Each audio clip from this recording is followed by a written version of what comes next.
Sebelum gugat cerai, Ria Ricis Teuku Ryan ternyata sudah pisah rumah setahun.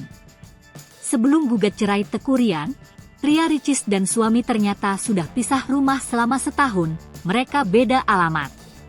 Ria Ricis resmi menggugat cerai Teuku Ryan di Pengadilan Agama Jakarta Selatan, Selasa, 30 Januari 2024.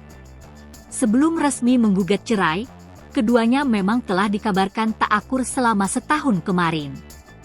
Kini diketahui, Teuku Ryan dan Ricis bahkan tak lagi satu rumah. Hal ini disampaikan oleh Taslimah selaku Kepala Bagian Kabak Humas Pengadilan Agama Jakarta Selatan. Mereka beda alamat, ucap Taslimah di Pengadilan Agama Jakarta Selatan, Pasar Minggu, Rabu, 31 Januari 2024. Ricis tak hanya menggugat cerai suaminya, ia juga menggugat hadanah dan nafkah untuk anak sematawayangnya, Moana. Yang mengajukan gugatan dalam hal ini perempuan ya istrinya, Ria Ricis. Mengajukan tuntutan kumulasi artinya cerai ada embel-embelnya hadanah, hak asuh anak, dan nafkah anak, ucap Taslimah.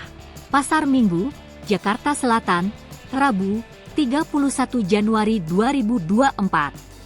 Adapun alasan gugatan Ria Ricis tersebut karena Moana dinilai membutuhkan nafkah dari ayahnya.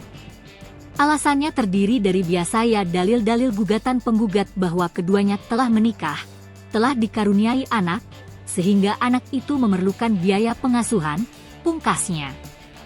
Gugatan Ria Ricis kepada Teuku Ryan telah terdaftar dalam nomor perkara 547 PDT-G 2024 Pak Jes. Ria Ricis dan Teuku Ryan akan segera menjalani sidang cerai perdana pada 19 Februari mendatang.